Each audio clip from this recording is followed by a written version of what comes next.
واضح بات ہے کہ جب ہم مطمئن ہیں تو ہمیں کوئی خوف نہیں ہے. کوئی بھی سوال ہمارے گھر پہ آ کے کرے، بیٹھے، علماء کی وفد آئے، جماعت آئے، بیٹھے گفتگو کرے پیار سے اور اخلاقی دائرے میں رہ کے تمیز کے ساتھ مہذب انداز میں، جیسا کہ ایک پڑھے لکھے کا وتیرہ ہے، اخلاقی پہلوؤں کو بھی مد نظر رکھتا ہے، وہ آئے بات کرے. ہم کبھی بھی کسی سے نہ گھبراتے ہیں، نہ گھبرانے کی ضرورت ہے، اس لیے کہ ہم اطمینان رکھتے ہیں کہ جو کچھ ہمارے پاس ہے وہ سالڈ دلیلوں کی بنیاد پر ہے. اب اگر کوئی ڈرتا ہے تو بہرحال کہیں نہ کوئی مسئلہ ہوگا جس کی وجہ سے وہ خوف کھاتا ہے. چلیے اگلے کالر کو شامل کرتے ہیں. جی السلام علیکم ورحمۃ اللہ. السلام علیکم ورحمۃ اللہ.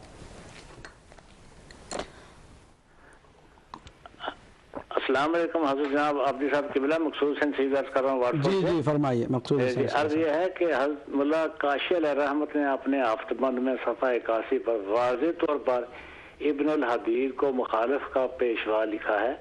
پھر معتزلہ کے ابو ہاشم اور ابو الحسن اشعری کا وغیرہ ذکر کیا ہے. اگر ابن الحدید شیعہ ہوتے تو ملا کاشی جیسا منقبت گو انہیں مخالف کا پیشوا کیسے لکھتا؟ جی بہت مہربانی. بہت شکریہ.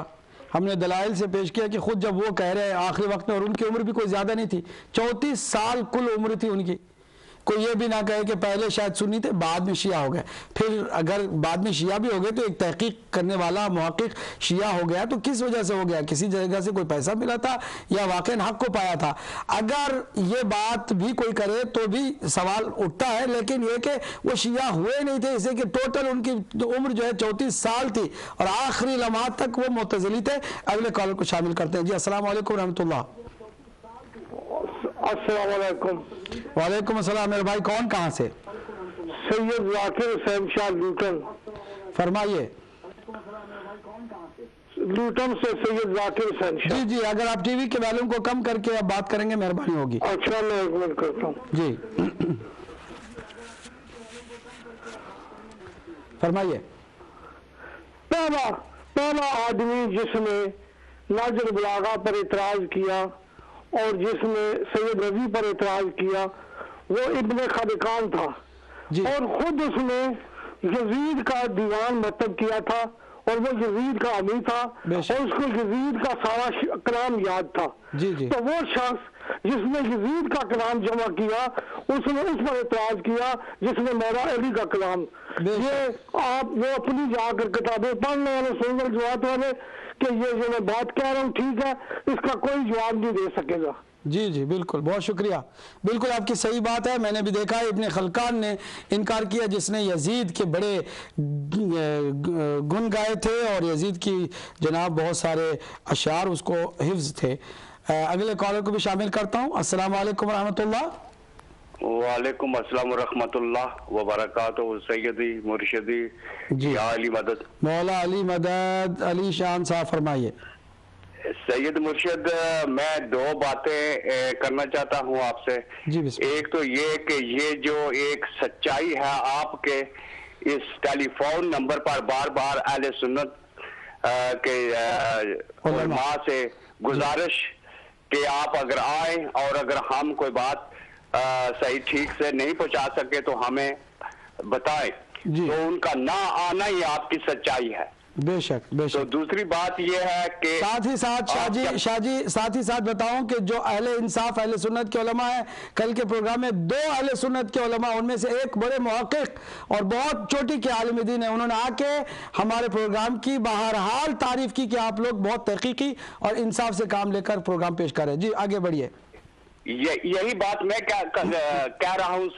سائن سرکار کے اہل سنت کے جو اہل بیت کے ماننے والے ہیں وہ یہ جانتے ہیں کہ آپ بالکل سچ بتا رہے ہیں. جی تو دوسری بات یہ ہے کہ حضرت داؤد علیہ السلام کو جب اللہ نے خلافت دی تو کہا کہ آپ کو زمین میں خلیفہ بناتا ہوں، لوگوں کے درمیان عدل و انصاف قائم رکھو، اور یہ بھی بات یاد رکھو کہ یہ عہدہ ان کو ملتا ہے جنہوں نے ظلم پر صبر کیا ہے. جی یہ خلافت کا عہدہ ان کے لیے ہے جنہوں نے ظلم پر صبر کیا ہے. تو دوسری بات سید بادشاہ میں آپ سے آخری بات کہنا چاہتا ہوں کہ یہ فون نمبر جو آپ نے یہ سونے پہ سہاگا ہے.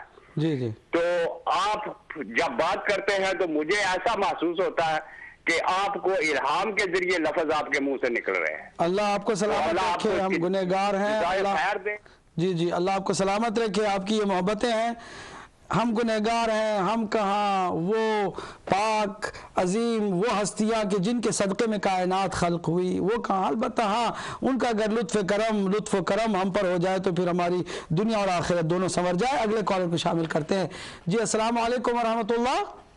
وعلیکم السلام. یا علی مدد. مولا علی مدد. میرے بھائی کون کہاں سے؟ میں گل حسین شاہ بول رہا اسٹوک کنٹرنٹ سے. میں آپ کو مبارک دیتا ہوں اور دوسرا یہ کہہ رہا ہوں کہ سید ہے آپ کی اپنا وہ تصویر بھی سید بتا رہی ہے اور آپ کی زبان بھی سید بتا رہی ہے. مبارک ہو مبارک ہو مبارک ہو. اور مولانا ڈاکٹر عدیل کو ان کی مدر کا میری طرف سے تعزیہ کر دینا. جی ضرور. ہم سب کی طرف سے مبارک دیتا ہوں. آپ کو بھی گزارش کرتے ہیں ناظرین کہ آپ بھی ہمارے بزرگ محترم مولانا ڈاکٹر غلام حسین عدیل صاحب کی مادر نسبتی کا جو انتقال ہوا اس پر ایک سورہ فاتحہ ضرور پڑھیے گا. ان کا حق بھی ہے اور یقیناً اس حق کو ادا کرنا چاہیے. اگلے کالر کو شامل کرتا ہوں. السلام علیکم ورحمۃ اللہ. جی علیکم السلام. یا علی مدد ذوالفقار بول رہا ہوں بلیک بن سے. مولا علی مدد. کون میرے بھائی؟ جی ذوالفقار بول رہا ہوں بلیک بن سے. جی ذوالفقار صاحب بلیک بن سے. فرمائیے. میں ایک دو بات ہی کرنی ہے. صرف یہ جو لوگ ہیں جو مولا علی علیہ السلام کے خطبات کا یا مولا علی علیہ السلام کے کلام کا جو منکر لوگ ہیں یہ ایک میرے کو نہیں لگتے ہیں کہ یہ سنی لوگ ہیں. یہ کوئی اور ہی ناجی لوگ ہیں جو یعنی کہ انکار کرتے ہیں.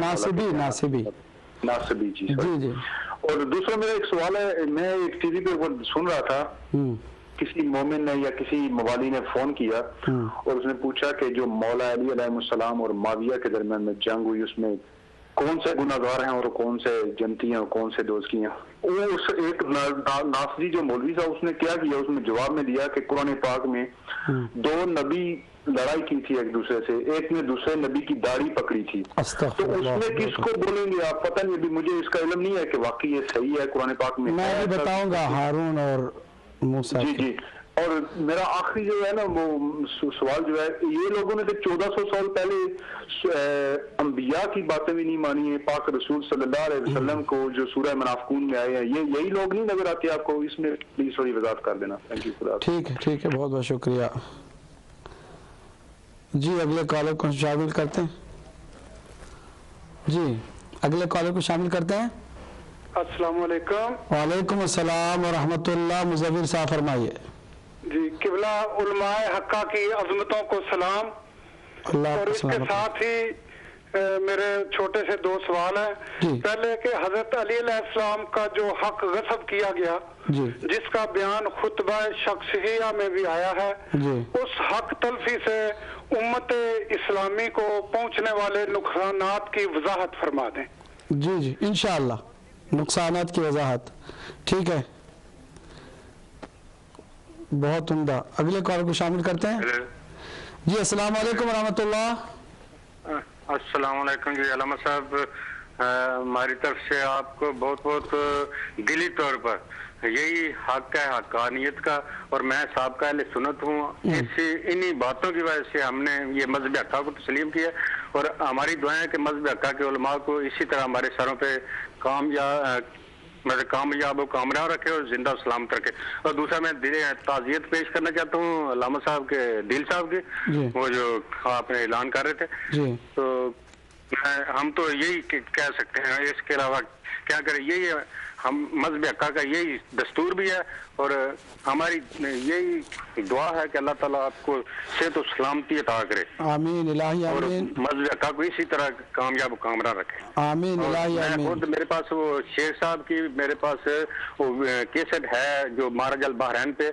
تو واقعی انہوں نے اس وقت تو بہت کچھ کہا ہوا ہے. بعد میں یہ بھی ہم سنتے رہے. آج صبح ایک چینل پہ یہ نماز نبوی صلاۃ کے بارے میں بولا جا رہا تھا. وہ صبح میں نے صبح صادق میں وہ صبح ہدایت میں نے بات کی تھی فاروق صاحب سے کہ یہ ایسے لوگوں کو گمراہ کر رہے ہیں کہ ایک چیز کا جان بوجھ کر غلط پراپیگنڈا کیا جا رہا ہے. کوئی ایسی بات نہیں. جیسے آپ پیش کر رہے ہیں ایسے ہی کرتے رہے. اللہ تعالیٰ آپ کو صحت و سلامتی عطا کرے. ہم کو یہی دعا کرتے ہیں. بہت شکریہ بہت شکریہ. اللہ